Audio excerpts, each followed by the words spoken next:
یہ ہمارے بچپن کے دوست ہیں ناصر جمال, اور بچپن کے دوست کو ہمیشہ خوش رکھنا چاہیے. اس سے پھڈا ہو گیا نا تو چونکہ وہ آپ کے سارے راز جانتا ہے. سمجھ رہے ہو؟ کون سی کلاس سے ہو ناصر بھائی؟ 7ویں کلاس میں ہم اکٹھے 2 نمبر اسکول جاتے تھے نا. اسکول کا نام 2 نمبر تھا, ویسے اسکول 2 نمبر نہیں تھا, وہ PAF بیس مسرور میں. کیسا خوبصورت زمانہ تھا یار وہ. یہ ناصر بھائی ہمارے ساتھ تھے, ہم ناصر جمال نام ہے ان کا, پرانے دوست ہیں 7ویں کلاس, بلکہ اس سے بھی پہلے سے. تو اسکول میں ہم لوگ بستہ لٹکا کے, کتنا بھاری بستہ ہوتا تھا یار, اور کتنا لمبا پیدل چل کے جاتے تھے ہم. آج بچے کیسے چھوئی موئی ہیں یار,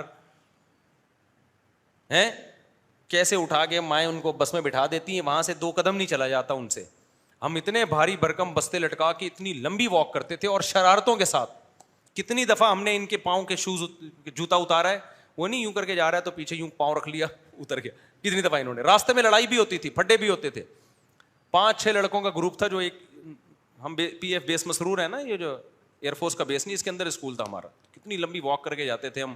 وہاں بھی ایک نمبر کی شرارتیں, پڑھائی بھی تلدی, شرارتیں بھی دبا کے ہوتی. کھڑکی سے کئی دفعہ بھاگ جاتے تھے. اب دل نہیں لگ رہا نا کلاس میں, کھڑکی کھلی ہوئی ہے, نکل لیے. بڑا انجوائے کیا یار ہم نے اسکول کو یار. تو لیکن ٹیچروں کے ساتھ بدتمیزی نہیں تھی. ٹیچر اس زمانے میں مارتے بھی تھے, ہم نے بھی ٹیچروں سے مارے کھائی ہیں, جاتے ہی ڈنڈے. اسی سے تصوف کے منازل طے ہونا شروع ہو گئے تھے. جاتے تھے, ہمارے ایک رضا سر تھے نا, رضا, وہ جو PT ماسٹر تھے, جاتے ہی بلا وجہ کے ڈنڈے, ہاتھ میں ڈنڈی لے کے کھڑے ہوتے تھے. لیٹ 1-2 منٹ تو لیٹ, کوئی فوج تھوڑی ہے, 1-2 منٹ تو بندہ لیٹ ہو ہی جاتا ہے. کھڑا ایک یہاں کھایا, پھر یوں کیا, پھر ایسے کھایا, پھر یوں کیا, پھر یوں کھایا, کسی کو 4, کسی کو یوں کر کے چلے گئے. آج بچے کو آپ 1 ڈنڈی لگا دو, وہ دل پہ لے کے بیٹھ جاتا ہے. ماں باپ ٹیچر سے لڑنے کے لیے اسکول میں پہنچ جاتے ہیں. بچوں کو تو خدا آپ نے فرعون بنا دیا بھائی. ہم نے تو ماں باپ سے کبھی شکایت نہیں لگائی کہ آج 4 کے بجائے 5 ڈنڈے لگا دیے, یوں کیا, یوں کیا, یوں کیا, یوں کیا. بس ٹیچر ہے, چلو بھائی. ایسے ہاتھ مسئلے سردی میں بڑے لگ رہے ہوتے تھے نا, یوں کر کے نکل لی اندر. وہ عبد القدیر سر بھی یاد ہے نا آپ کو, 9th کلاس میں, وہ ڈاکٹر عبد القدیر خان جیسی شکل تھی ان کی, نام بھی عبد القدیر اور شکل بھی, اور بڑے قابل آدمی ٹیچر تھے.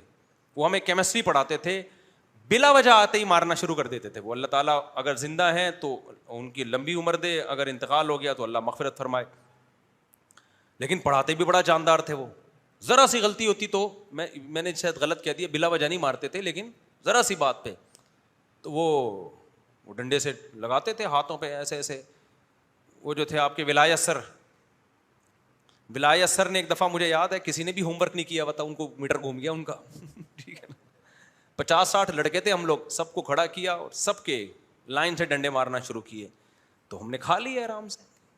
کوئی خدا نخواستہ ہڈی تھوڑی توڑ رہے ہیں یار, کوئی جانوروں کی طرح تھوڑی پیٹ رہے ہیں, ہاتھوں پہ تو اتنا تو چلتا ہے نا.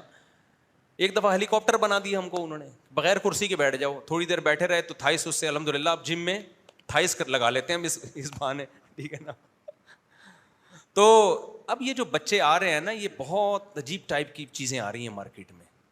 اب یہ ذرا سی بھی اسٹریس برداشت, اگر میں اس اسکول میں نہ پڑھا ہوتا میں 4 شادیاں نہیں کر سکتا تھا. اس اسکول میں ہم نے سوٹے بھی کھائے, ڈنڈے بھی کھائے, مرغے بھی بنے, صحیح ہے نا. اس سے کیا ہوا, بڑے بڑے کام کرنے کا کانفیڈنس پہ حوصلہ پیدا ہوا. پھر ہم نے جب دوسری شادی کی, ہم نے کہا ڈنڈے کھائیں گے, وہ تو ہم پہلے کھا چکے ہیں, عادی ہیں. سوٹے بھی کھا چکے ہیں, عادی ہیں.